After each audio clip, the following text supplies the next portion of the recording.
ওই জামানায় মুহাম্মদুর রাসূলুল্লাহ সাল্লাল্লাহু আলাইহি সাল্লামকে এক নম্বরে তাকে পাগল বলতো। কারণ নবীজি যখনই আয়াত নাযিল হওয়ার পরে তেলাওয়াত করে শোনাতেন, আবু জেহেল আবু লাহাব তো আর আমাদের মতো বাংলা ভাষা ইংরেজি ভাষা না, ওদের ভাষায় আরবি বললে ওরা বুঝে ফেলতো যে মোহাম্মদ বলতে চায় কি। আমরা এতিমের মাল আত্মসাৎ করে খাই, আর কোরআনে কারিমের আয়াত পড়ে আমাদেরকে জানাতে চায় যারা এতিমের মাল খায় তারা জাহান্নামের আগুন খায়। আমি যদি বাংলায় না বলি, শুধু আরবিতে বলি, ইন্নাল্লাযীনা ইয়াকুলুনা আমওয়ালাল ইয়াতামা যুলমান ইন্নামা ইয়াকুলুনা ফি বুতুনিহিম নারা। এ পর্যন্ত বলার পরে কিছু বুঝেছেন? এখন যদি বাংলায় বলি, নিশ্চয় যারা এতিমের মাল ভক্ষণ করে, অন্যায় ভাবে জুলুম করে, ফাঁকি দিয়ে, আমার আগে যে কথা বলছিলেন উনি হয়তো এই কথাগুলো আরবিতে না বলে বাংলায় আপনাদের বুঝিয়েছেন। জনপ্রতিনিধি হবে হয়তো, যে মানুষের জমিন আত্মসাৎ করে, ফাঁকি দিয়ে খায়, এমনকি মসজিদের টাকা পর্যন্ত, গোরস্থানের জমি পর্যন্ত জাল দলিল করে দিচ্ছে। অথচ লোকটা নামাজও পড়ছে। ওই লোকটাকে যদি আমি আরবি এ কথাগুলো সারা রাত বলি, ও বলবে যা হুজুর আমার জন্য দোয়া করছে। আর ওইটাই উল্টিয়ে যদি বাংলায় বলা হতো, ওর মন খারাপ হয়ে যেত, বলতো কি পাগলামি কথাবার্তা বলে। ও জামানায় যেহেতু বাংলায় বলা লাগতো না, আরবি বললেই বুঝে ফেলতো আবু জেহেল। এজন্য সর্বপ্রথম নবীজিকেও পাগল বলতো কোরআনের কারণে। কিসের কারণে? আজও এই দেশে সব ওলামা একরামকে অনেকে খারাপ ভাবে না, আমাদের হুজুর কত ভালো, সুন্দর সুন্দর করে কথা বলে। আজ 30 বছর ইমামতি করছে, কোন ফোস পাস হোস হাস নেই। অথচ হামজা কোথা থেকে এসেছে, একদিনে আমাদের সব গোপন কথা ফাঁস করে দিল। আরে ও 30 বছরে যা বলেছে আরবিতে, ওটা যদি আমার মতো বাংলায় ব্যাখ্যা করতো, 30 বছর আগে ইমামতি চলে দিত। তাহলে নবীজিকে পাগল বলার এক নাম্বার কারণ কি? কোরআন। বলেন বলেন। আজও এইভাবে কেউ যদি বলে, তাকে উল্টা পাল্টা নাম আজও দেওয়া হয়। দ্বিতীয় নম্বর, নবীজিকে পাগল বলার কারণ ছিল এমনি। কি কারণ? হ্যাঁ, কোন কারণ এমনি।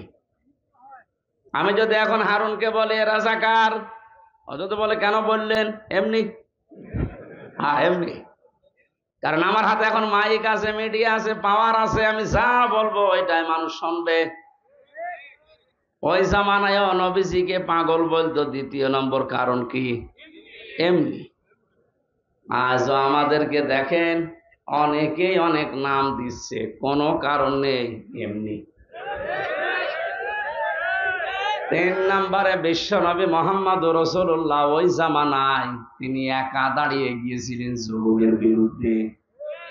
আজকে বীরগঞ্জ থানার পাশে যে মসজিদ আছে, ওই জায়গায় যদি কেউ একটা লাল শালো টাঙিয়ে মাজার বানিয়ে সেজদা দেয়, আমি যদি এদেরকে মুসল্লি 5000 মুসল্লি নিয়ে বলি এখানে খারাপ কাজ হচ্ছে, ইসলাম বিরোধী, এটা বন্ধ করা লাগবে, চলেন যাই, আজকেই বন্ধ করব, আমার মনে হয় 4999 জন মুসল্লি বলবে হুজুর দরকার নেই, দিনকাল ভালো না। দরকার কি? যে যা করছে করুক, লা ইলাহা ইল্লাল্লাহ, আপনি নামাজ পড়ান। বলেন তো, এই যে যারা নামাজ পড়লো, নামাজে বললো কি? তা'মুরুনা বিল মা'রুফ ওয়া তানহাউনা আনিল মুনকার। আয়াত দিয়ে ইমাম সাহেব নামাজ পড়িয়েছিল, যারা সৎ কাজে আদেশ করে, অন্যায় কাজে বাধা দেয়, তা আল্লাহর বিরুদ্ধে শিরিক চলছে, আপনি নামাজের শিক্ষাটা কাজে লাগাবেন না। এখন যদি আমি ইমাম হয়ে ওই 5000 ভালো ভালো মুসল্লিকে নিয়ে যেতে চাই, এই 1500 বছর পরেও যদি ডিজিটাল যুগে এই মুসল্লিরা বলে না, আপনি কি পাগলামি করছেন, দিনকাল ভালো না, তাহলে 1500 বছর আগে নবীজি একা একদিকে আর তামাম দুনিয়া সব একদিকে। কত বড় জাহেল ছিল তারা। আল্লাহর ঘর কাবা শরীফের ভেতরে পর্যন্ত 360টা মূর্তি তুলেছিল। বলেন কত বড় জাহেল তারা। সেই জামানায় নবীজি একা দাঁড়িয়ে বললেন লা ইলাহা, কিচ্ছু মানি না। বলেন ওই সময় তারা পাগল বলবে না কি বলবে? আজ এই ডিজিটাল যুগে এত ভালো মানুষ যদি আমার মেনে নিতে না পারে, পাগলামি মনে করে। এই জন্য নবীজিকে পাগল বলার যতগুলো কারণ আমরা পেয়েছি, কোরআনে কারীম প্রচার করতে গিয়ে আজও পৃথিবীতে যদি বিশ্ব নবীর মতো কেউ দাঁড়িয়ে যায়, তার বিরুদ্ধে এরকম উল্টা পাল্টা পাগলের নাম আসতে পারে, কিন্তু আমরা পিছপা হব না। ইন্নালাকা লাআজরান গায়রা মামনুন এর পরের আয়াতে আল্লাহ জানিয়েছেন, হে নবী কোরআনে কারীম প্রচার করতে থাকেন, এর পুরস্কার, নিরবিচ্ছিন্ন পুরস্কার আমি আল্লাহ আপনাকে দেব। সুতরাং সেই কোরআন প্রচার করার জন্য এই প্রচন্ড গরমে আমি বাড়ি থেকে বের না হলেও পারতাম। জেলে 3 বছর ছিলাম, আমার সংসার চলেনি, আমার বাবার চা আছে চলার মতো। এত কষ্ট করে সেই 450-500 কিলো দূর থেকে আসার আমার দরকার ছিল না। আমি কোরআনের এই আয়াত যেদিনই পড়েছি, ওয়া ইন্নালাকা লাআজরান গায়রা মামনুন, হে নবী কোরআন প্রচার করতে গিয়ে বাধার সম্মুখীন হলেও এটা নিয়ে যদি আপনি দাঁড়িয়ে যান, আপনাকে আমি নিরবিচ্ছিন্ন পুরস্কার দেব। এটা শুধু নবীজির জন্য না, গায়রা মামনুন, নিরবিচ্ছিন্ন পুরস্কার কিয়ামত পর্যন্ত কোরআন আলাদেরকে আল্লাহ দান করবে। আল্লাহ আমাদের সবাইকে যেন এই আয়াতটা আমল করার তৌফিক দেন, আমিন। কোরআনে কারীমের সূরা মাআরিজ থেকে 10 নম্বর আয়াত থেকে শুরু করে আমরা তেলাওয়াত করে তাফসীর আকারে কথা বলবো ইনশাআল্লাহ। মাত্র 1টা 2টা আয়াত পড়েছি যেহেতু, দেখি এরপরে আমরা কি পাই। কোরআনে কারীম থেকে একটু তেলাওয়াত করেন আগে, গরম তো, আস্তে আস্তে পড়েন। আউযু বিল্লাহি মিনাশ শাইতানির রাজীম, বিসমিল্লাহির রহমানির রহিম, ওয়ালা ইয়াসআলু হামীমুন হামীমা।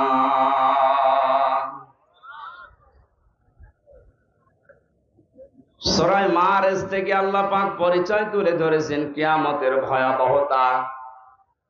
এমন কঠিন সালসালা অবস্থা পয়দা করা হবে, আল্লাহ পাক বলেন মানুষ মুক্তিপণ দেওয়ার জন্য পাগল হয়ে পড়বে। আজকে যে বাচ্চাটা হারিয়ে গেছে, এটা যদি কিডন্যাপ হয়ে যেত, আর কিডন্যাপার যারা, ওরা যদি বলতো ওর মা বাবাকে যে 5 লাখ টাকা না মুক্তিপণ না দিলে ছাড়া হবে না, বাড়ি ঘর বিক্রি করে হলেও মুক্তিপণ দিয়ে সন্তান ছাড়াইতো। কথা বলে না কেন? হারিয়ে গেছে তাই শুনছে ওর মা কাঁদতেছে, আর যদি কিডন্যাপ হয়ে যেত তো পাগল হয়ে যেত। আল্লাহ পাক কোরআনে কারিমে আজকের আলোচনার বিষয় হচ্ছে মুক্তিপণ কি।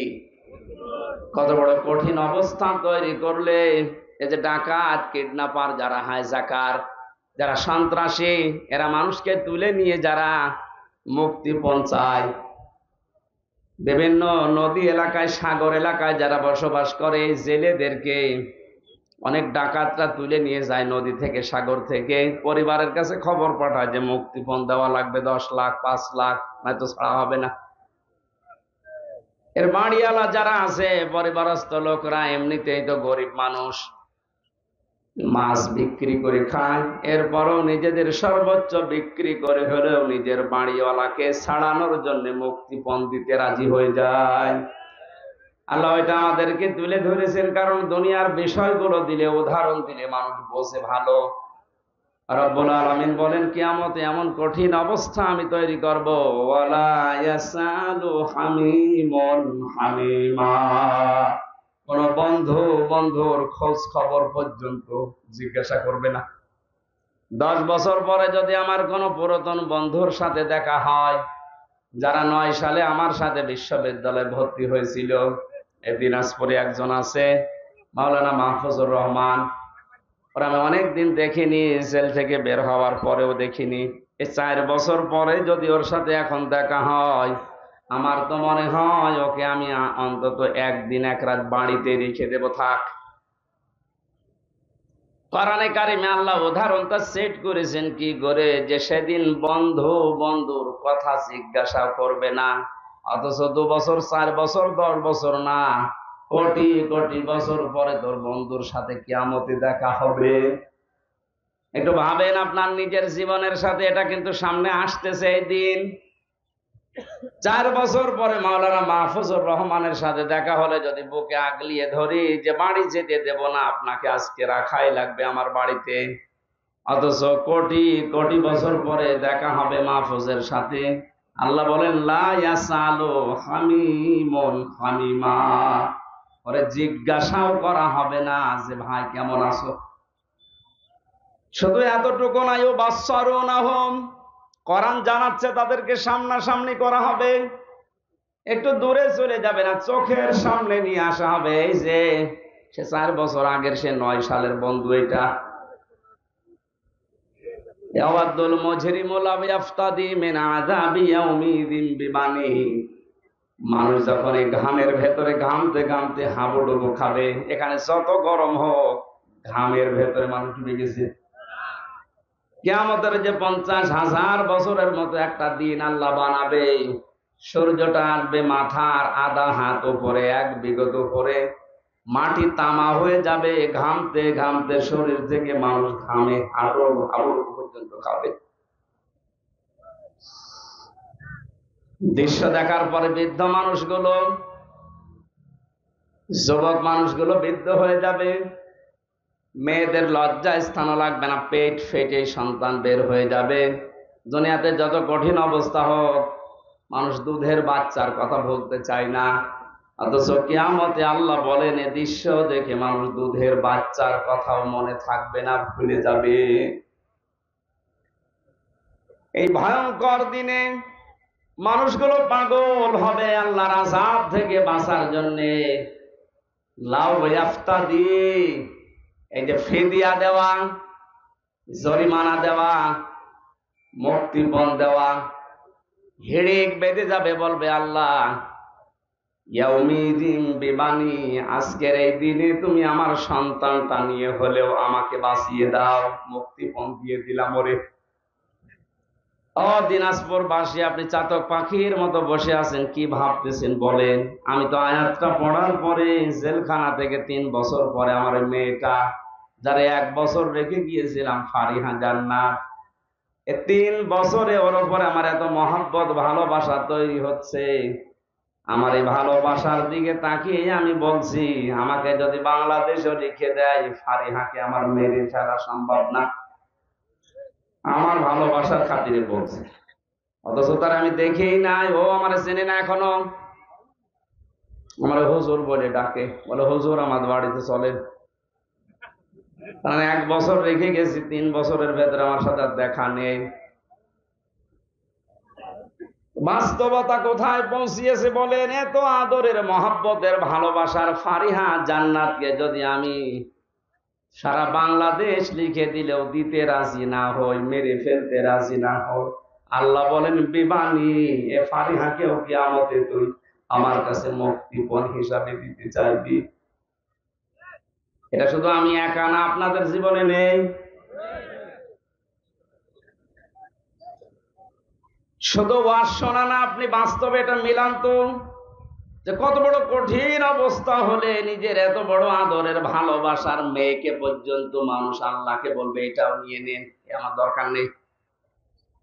কত জায়গায় বন্যা হয় দেখেছি, পেপারে পত্রিকায় ফেসবুকে, বন্যাতে মা ভেসে গেছে, মারা গেছে, তারপরেও নিজের 2 বছর 2.5 বছরের সন্তানটাকে বুকের উপরে ভাসিয়ে রেখেছে জীবিত অবস্থায়।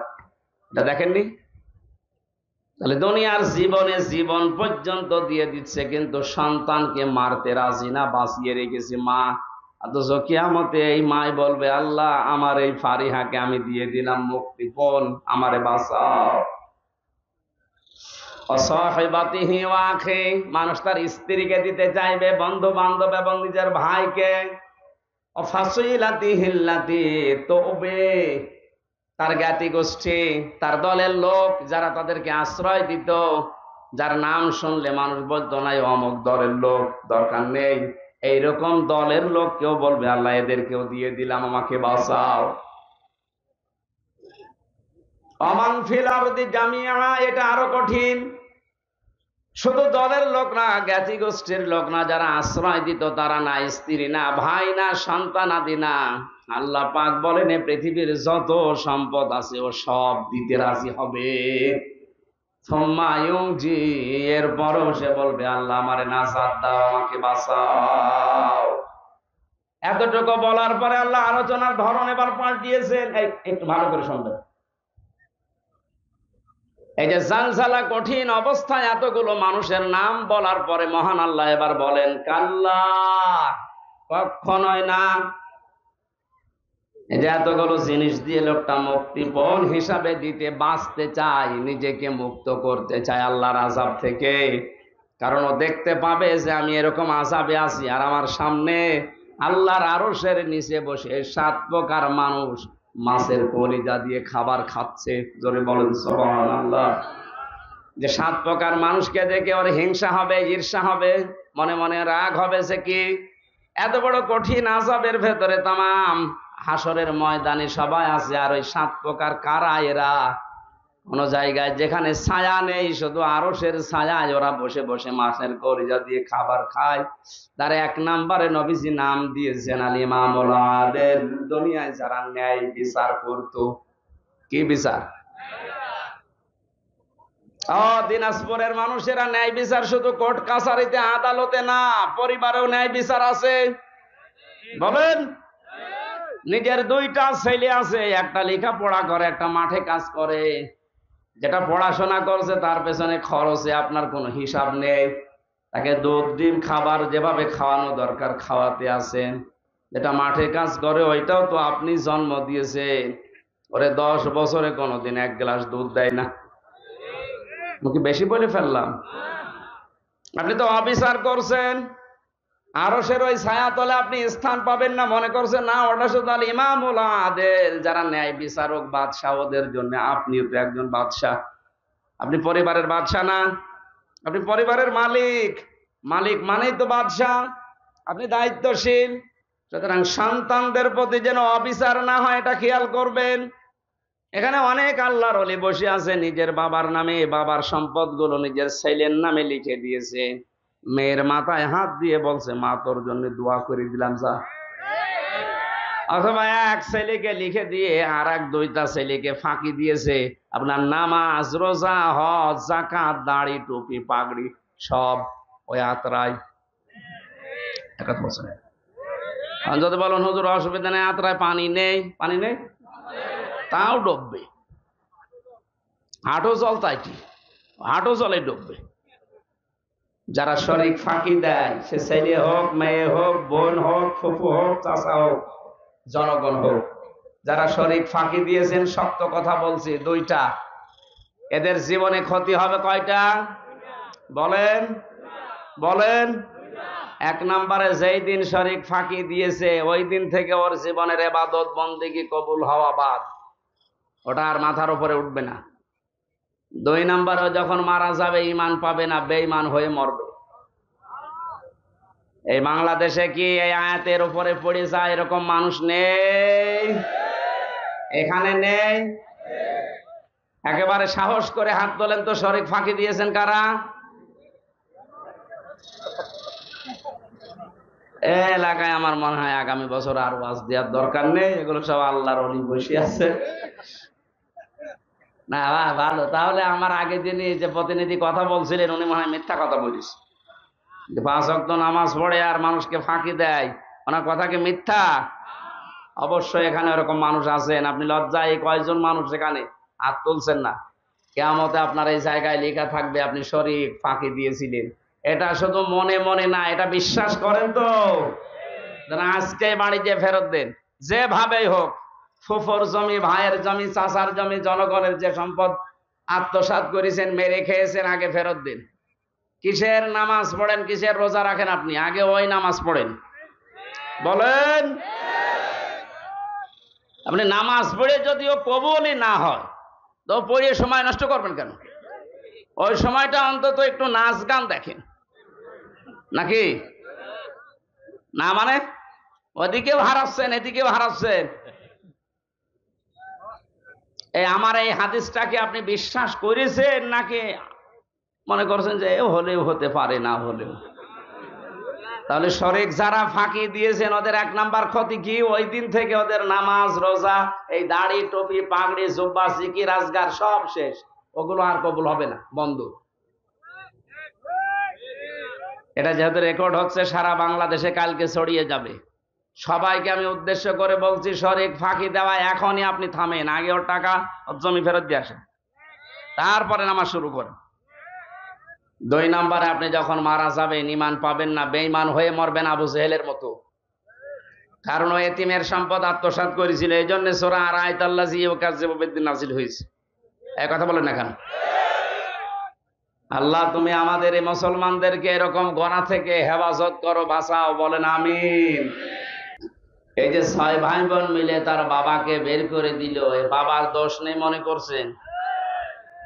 না, শুধু বাবার একাও দোষ না, এদেশে শিক্ষা ব্যবস্থারও দোষ আছে। শিক্ষা ব্যবস্থায় এমন কিছু নেই যে আল্লাহর পরে যে মা বাবার স্থান এটা জানানো হয়, এরকম শিক্ষা ব্যবস্থা আমাদের দেওয়া হচ্ছে না। আর যে সমস্ত জায়গায় দেওয়া হয় ওইগুলো বন্ধ করার পায়তারা করে অনেক।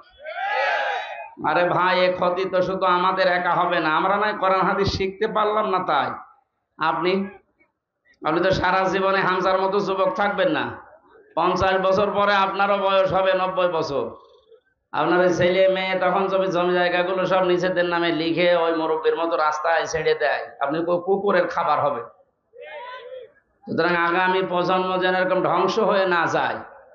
আল্লাহর পরে যে মা বাবার স্থান, এ বিষয়ে তো ওই ছেলে মেয়েগুলো জানেই না, অথচ সব অনার্স মাস্টার্স করা। এই কথা বলেন কেন? না না না, আমি এটা চাইনি, কথা বলতে পারে। আমি কি বললাম আপনি বলতে পারবেন? এখানে আমি শুধু ঘটনা বলার জন্য না, এটা শিক্ষা নেওয়ার জন্য। সুতরাং আমাদের যারা প্রজন্ম আসছে, ছেলে মেয়ে হোক যাই হোক, তাদেরকে এ কোরআনে কারিমের সাথে পরিচয় করিয়ে দেওয়া লাগবে। আমার বয়স যত বাড়বে ওর মর্যাদা, আমার মর্যাদা ওর কাছে যেন আরো বাড়বে। আর যদি এইটা না থাকে, আমার দিন যত যাবে ওর কাছে আমার বোঝা মনে হবে। শেষে আপনাকে তার বর কথা মতো হোক, তার ভেতরে জ্ঞান না থাকার কারণে হোক, আপনাকে বাড়ি থেকে বের করে শেষে ডেনে পড়ে মরবেন, কুকুরের খাবার হবে। আল্লাহ অপমৃত্যু থেকে, এই খারাপ অবস্থা থেকে আমাদের জাতিকে যেন হেফাজত করেন, বলেন আমিন।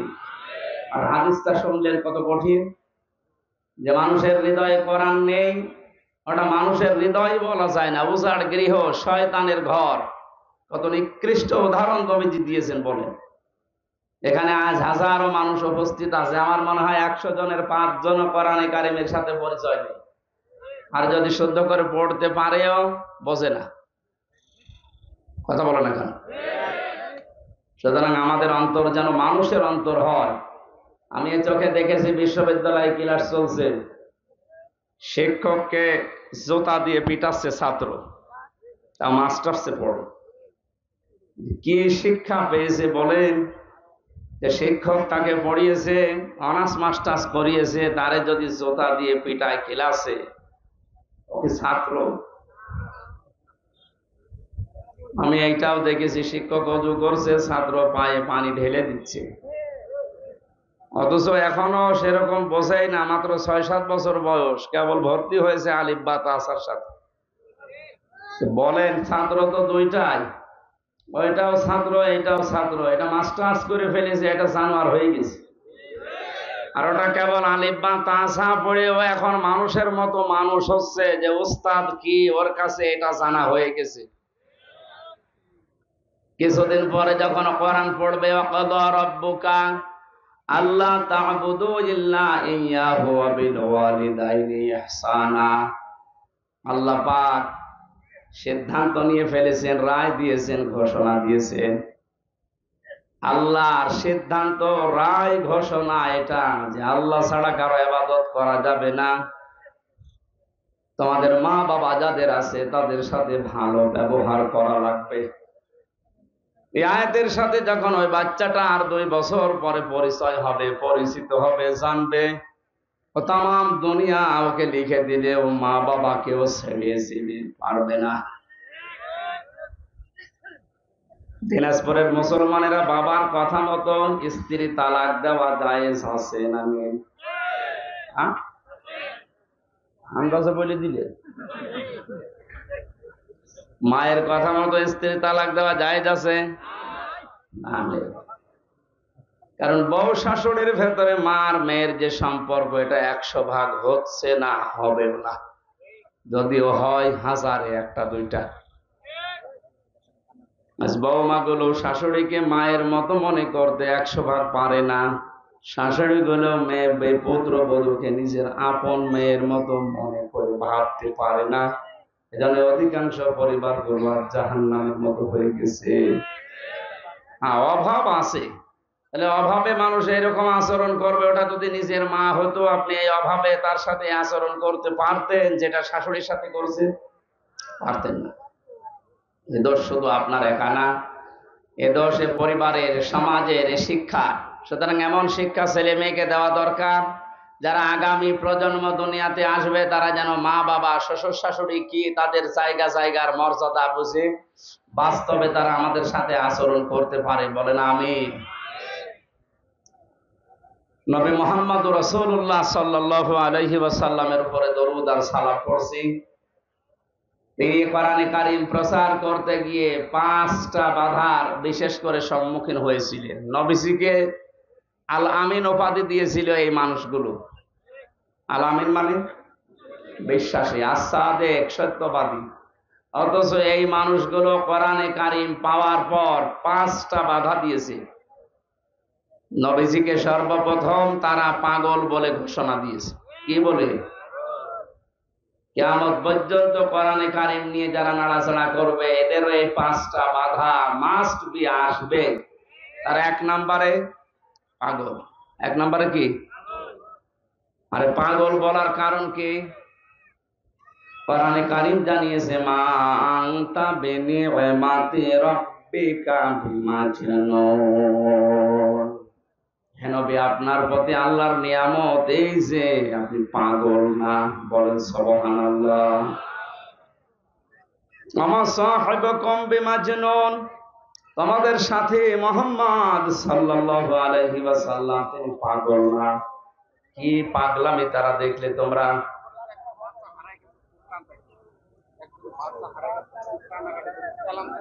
কি করা যাবে? একজনের বাচ্চা হারিয়ে গেছে,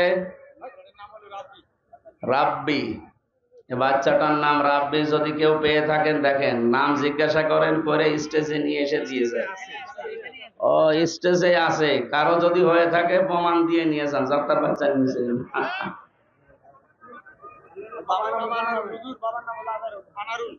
আনারুল, বাবার নাম আনারুল, এখানে আছে বাচ্চাটা রাব্বি। যদি কারো হয়ে থাকে এখানে এসে তার মা হোক, ভাই হোক, বোন হোক, এখান থেকে নিয়ে যান। তাফসীরুল কোরআন মাহফিল আপনারা লিখেছেন, আমরা যে আয়াতই পড়েছি ওই আয়াত থেকে তাফসীর আকারে কথা বলবো ইনশাআল্লাহ। নবীজিকে পাগল বলার কারণ ছিল প্রধানত 3টা। কয়টা? 1 নম্বরে ওরা পাগল বলতো কোরআনের কারণে। কিসের কারণে? বলেন বলেন।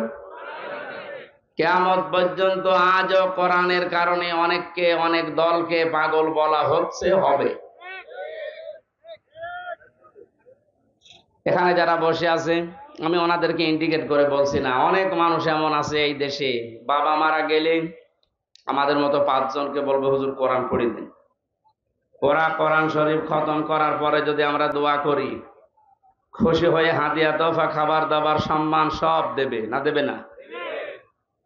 অথচ আমি এই হামজায় কোরআনে কারীম যেটা পড়ে শেষ করলাম, খতম করে ফেলেছি, ওর ভেতরে ওয়া হাল্লাল্লাহুল বায়আ ওয়া হাররামার রিবা এই আয়াত ছিল না? বলেন বলেন, কি ছিল এটা? আল্লাহ পাক বলেন আমি ব্যবসাকে হালাল করেছি আর সুদকে হারাম করেছি। যে লোকটার বাবা মারা যাওয়ার পরে আমাদের হাদিয়া তোফা, খাবার দাবার, সম্মান দিল, ও সুদের ব্যবসা করে।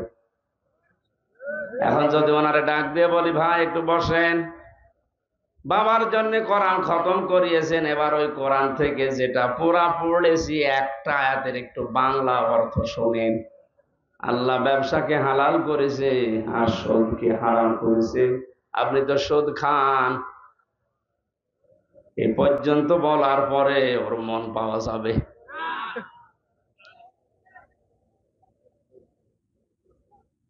ও মনে মনে ভাববে কারে নিয়ে আসলাম।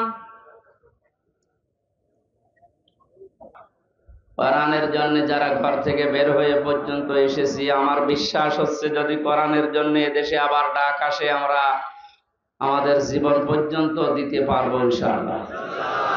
সুতরাং যারা ষড়যন্ত্রে আছে ইসলামের বিরুদ্ধে, কোরআনের বিরুদ্ধে, আপনি ষড়যন্ত্র করে সফল হতে পারবেন না। আজকের প্রমাণ দিনাজপুরের এই মানুষগুলো। এদের আর কিছু না থাকে, এমনিতে রংপুরের বিভাগের মানুষগুলো সহজ সরল।